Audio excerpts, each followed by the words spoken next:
Hello there, boys and girls. Welcome back to the channel. Welcome back to Mending Munich. Today, a bumper episode for you. We've got, as you can see on screen, the Europa League group stage draw. We have got transfers, ins and outs. We've got a game for you today against FC Köln, who came up last season. So good to see where we are in this year's league.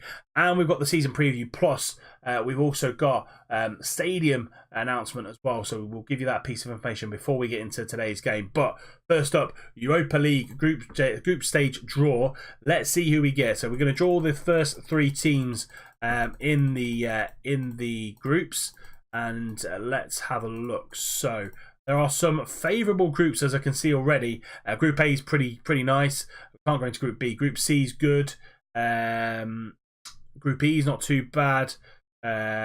Yeah, so there's some favourable groups where I think we could be in the top two. So let's see who we get. So don't get Group A. So Galatasaray, Apoel, Spal and Utrecht. Very tough group, that one. Group B, Portuguese team, Werder, AZ and AZ Alkmaar and Spartak Moscow. We get Group C. Okay, not too bad. Lokomotiv Moscow, Ludogorets, Astana from Kazakhstan and ourselves. So quite fancy our chances, especially with the transfers that we've made this season to have a squad that goes through the European League, the Europa League, and the league itself. So yeah, really good draw, I feel. Let's just finish this draw now, and yeah, not a bad draw for us. Moscow, Ludogorets, and Astana. I see. Hopefully, if we play to our strengths and play to our potential, we could get out of that group. So, Europa League draw done. Let's see who we've brought in and who we've let go this season. So, these are the ins and the outs. So, outs, Jordi Aspar has gone to RC Lens, £675,000. He had him on a free transfer. So, end of the day, that's all profit.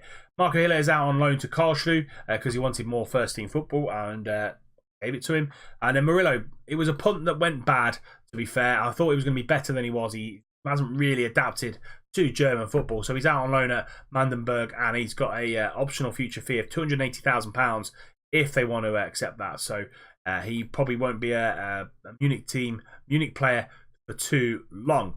Now on the left-hand side, you can see we've spent £20 million. We've fiddled around with a wage budget to get some of these players in, but they're all, I think, really made this team, this squad, a lot stronger, a lot more in depth. And these are the players that have joined us. So Danilo Pantic from a free transfer from Chelsea. He's already worth £6.25 million. So anything we get for him is going to be profit again. He can play on the wing. He can play in behind the behind the striker, and he can play slightly deeper in the middle of midfield as well. So all in all, great mentals, great physicals, good dribbling, good crossing, good finishing, good first touch, good passing, good technique. 3.5-star current ability, 4-star potential ability, so he's got a little bit of growth in him as well. Danilo Pantic, first one in the van. Second man to come in was Cameron Carter-Vickers on a free from Spurs, and he's an absolute man mountain. Great heading, great marking, great tackling, really good mentals for the position he's going to be playing in. Great physicals, 17 strength, so he's going to be really hard to get off the ball. Good pace as well. So yeah, he's quick and he's strong. Yeah, so he's going to be a formidable central defender in this league. You already know about Luca Killian coming back to the squad, so I'm not going to go through him. We needed a new goalkeeper, and Lucas Paez is that man. Scout came to me and said, look, this is the boy that we need to go for. He's got a lot of growth in him. He's a 3-star current ability, but a 4-star potential ability. Ignore the arrows. And we're training him to be a better goalkeeper, and he will be a better goalkeeper. Great passing, great reflexes, good rushing out, good handling, good kicking, good command of area, good aerial reach, good physically, good positioning, good teamwork, and good work rate as well. And yeah, Lucas Paez will be our number one this season. We brought him back. Luka Ilic is back in the team, back in the squad, and he will be. He'll have a new partner in the middle of midfield. It won't be Loic Grosjean. I'll tell you who that will be in a second. But yeah, City put him up for transfer, £3.4 million, and I said, yeah, why not? 29 appearances last season, 2 goals, 4 assists, 1 player of the match, a 6.95 for Luka Ilic, and yeah, very happy for him to be an 1860 Munich player officially on a permanent basis. And this is his partner in crime in the middle of midfield, Weston McKennie, another American brought in from Schalke, £3.4 million. Schalke let him go, and Not entirely sure why, to be fair, because he's a bit of a brute and exactly what we need in this team. Ball-winning midfielder, so great physically, really good mentally for the position that he plays in. Good marking, good tackling, good technique. You won't see him today because he got sent off against Schalke in the first game of the season. Run through that in just a second. But Weston McKennie is in. 3.4 million. That's an absolute outstanding signing, I think, for the middle of midfield. If you played FM in the last 3-4 years, you'll know who this man is. Vaclav Černý is a fantastic player to have on the wing. Great flair, good dribbling, good finishing, good first touch, great composure, good physically as well. And yeah, he's got a little bit of growth in him. But say for the price that we paid for him, it's an absolute steal. We paid £4.3 million from Ajax, and he wasn't playing last season. Thought, why not put a cheeky little bid in and see if we can get him, and we did. He's already worth £5.25 million, and yeah, I think it'll be fantastic for us this year. And then finally, a scouting Brazilian again. Our scout came to me and said, look, we need an attacking midfielder. This is your man, Nixon. We bought him for £8 million. He hasn't got that much growth, but I think he'll be brilliant for us in the next 2 or 3 years when Tagavi tries to find his craft in that attacking midfielder role, our youngster from the youth setup. And yeah, he's got all the attributes that you need. 15 finishing, 15 dribbling, 15 first touch, great passing, great long shots, great technique, good vision, good mentally, good physically as well. And I think Nixon could be the missing piece to all of this. But that is our transfers in and out. We've also brought a couple of players up from the youth team. First one is Nicolas Strangle. He'll be our starting right back. And as you can see, he turned out to be absolutely phenomenal. He's only 17 years old, great physically, already great mentally as well. Just those technicals need to be have a little bit of work on him.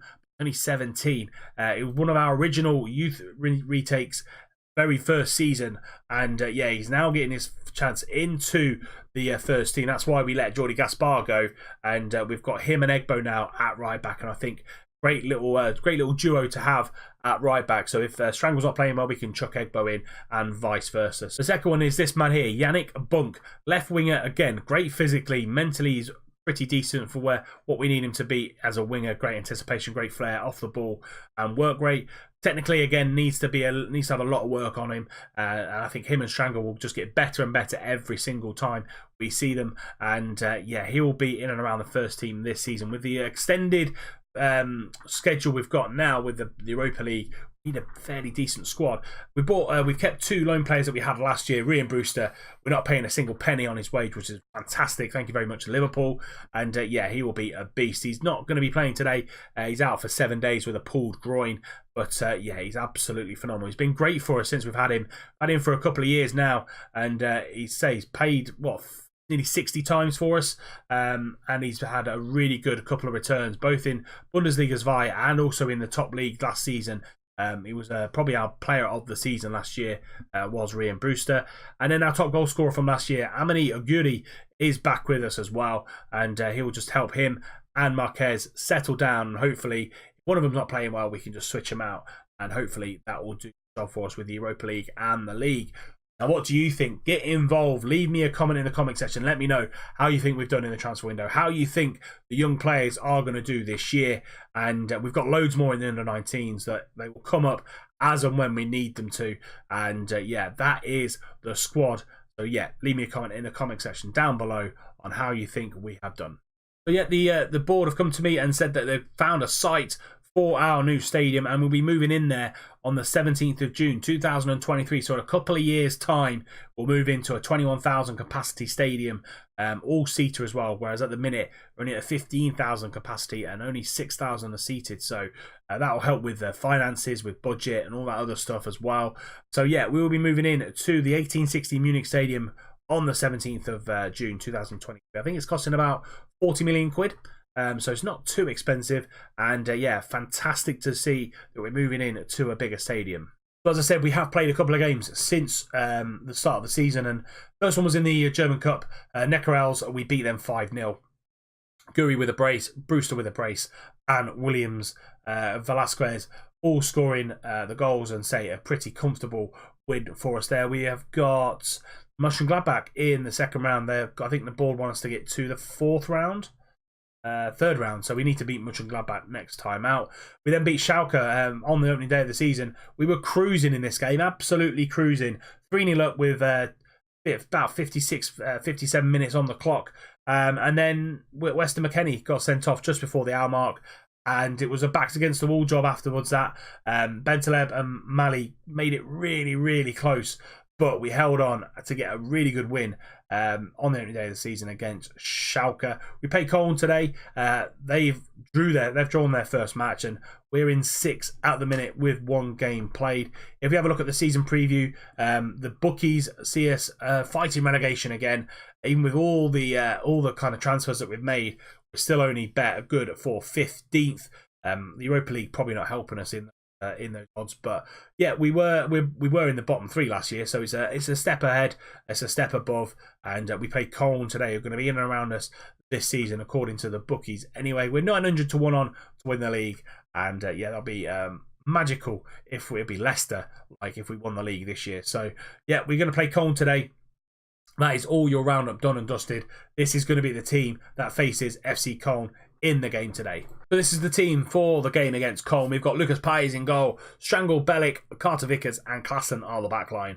Goujon steps in for the suspended McKennie and Illich as a deep line playmaker. Černý on the left, Pantic on the right and Nixon in behind Guri. On the bench, Muller, Velasquez, Egbo and Bai, Samuelson, Bunk and Marquez. Let's get into it. Let's see if we can win the second game of the season. 2 wins from 2 would be brilliant. Sakai with a throw-in and Lataboa gets the ball in. Broom at the back post, and that's a great save by Lucas Paes. We had Klaassen off the pitch, and he's just recovering from something that happened off screen, but great save by Lucas Paes. Chilwell throwing it in, but Pantic does well to tackle him, but I think he's gone through the player and he could be in trouble here, Pantic. His first start of the season, he's off. He's been sent off. Danilo Pantic off now, and we're going to have to make some changes. Nixon can play on that right-hand side, so we're going to change him over to there, and hopefully we can hold on now until half-time. Castelletto gets the ball in. Bruma on the edge, goes for a shot, but Nixon does well. Brings him down, and VAR is going to be called in here, and it is a penalty. Pantic being sent off, and now we're giving away a penalty straight after. Romero one-on-one with Lucas Paes, but Lucas Paes makes a great save, and it's still 0-0. Aston throws it into Černý. He's injured now as well, but Illich finds Goujon. Back to Illich again, and running the midfield at the minute. Černý now coming inside, driving into the defence. Strangle now picks up the ball and comes inside himself. Switches the play out to Klaassen. Klaassen back into Illich. We're playing well here. Illich, lovely ball down to Klaassen. Can he get the ball in? Delays it a little bit. Černý does get the ball in, but can't find anybody. Falls back to Černý, goes for goal, and Ulrecht pushes that round for a corner. Good attacking intent here from Munich after the first half. Nixon gets the corner in, finds someone at the near post, but Černý shoots and Černý scores. Massive deflection from a Cologne defender, and we've gone 1-0 up here against a runner play, I would say. But what a hit from Václav Černý. Nixon gets the ball in. They only get it away as far as Černý hits it first time. It comes off the man here in the middle, and it's Munich 1, Cologne 0. Carter Vickers starts the game from a free kick, and he finds Klaassen on that left-hand side. Černý again, the danger man, coming inside. Can he go for goal again? He can. He hits the bar, and they get it clear. Václav Černý is trying to win this game on his own, taking it by the scruff of the neck. 20 minutes to go. And Strangle gets the ball in into Goujon. Goujon now into Illich. Loads of time on his hands here. Can he find the right pass? Goujon back to Illich again into Černý. Černý turns his man, goes for goal, and Černý scores a second. What a game Václav Černý is having. 2 goals for him today. First 2 for the club. And as I said, he's taking the game by the scruff of the neck. Even though we're down to 10 men, he doesn't really care about that. Černý turns his man, and that little run there from Guri just pulls the defence to one side, allows him to have the shot. 2-0 to Munich. Paes finds Luka Illich just after we scored our second goal, and Paes again with the ball at his feet finds Egbo on that right hand side. We put Klaassen off and put Strangle on the left and brought Egbo on. Lovely through ball to Guri. Can he score? Oh, it's just wide. That would kill the game off. 3-0. They have no chance of getting back at FC Cologne, but Guri just pushes it wide. Illich with the corner, whips the ball in and trying to find someone in the middle, but Schaub gets the ball up to Bruma, one-on-one with Egbo.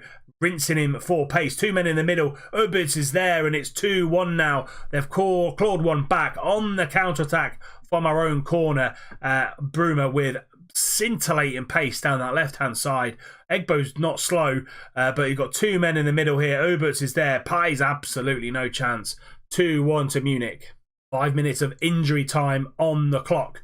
And can we hold out for 3 points? Schaub over the top to Cordoba. He's one-on-one with Pais, and Pais makes a great save. Pushes it round for a corner. Still within that 5 minutes of injury time, and it's Coziello whipping that ball into the back post. Cordoba's there, but Pais just clings on and hopefully holds on to the ball. But no, 4 minutes left. Romero back out to Tukai. Coziello out to Souza. Souza in on goal, and Souza scores. Borna Souza puts them back in to a 2-2 draw, and we just couldn't hang on. Lovely ball in from Obitz into Costello. Costello then from the outside of the foot, that's cheeky, into Souza, and we just couldn't hang on. 2 apiece. It's just disappointing. And there we have it. Full-time whistle's gone. Munich 2, Köln 2. Pantic sending off really did hurt us. We did go 2-0 up with 10 men and 20 minutes to go, but we just couldn't hang on. Boys in the middle gave absolutely everything. We can't really ask for more. I'm just going to say you were unlucky today because we played absolutely brilliantly, but we came out with a draw even though we went down to 10 men, so it's not all bad. That is it for this episode. We will be back with our first Europa League game against Astana at home, and then we'll follow that up with the game against Hoffenheim as well in the league. Just see how good this squad is to do Thursday, Sunday, or Thursday, Saturday, Wednesday, Saturday in the long run. But yeah, 2 games coming up next time, Astana and Hoffenheim. That's it for this episode. If you have enjoyed it, please do drop it a like. Subscribe to the channel if you're new and you don't want to miss out on any more content. Remember, tick the little bell icon so you're notified every time a video goes live. Earlier on today, a Newcastle episode went up today at 12 o'clock. So if you missed that, check the channel page. And until next time when we bring you Astana and Hoffenheim, I'll see you soon.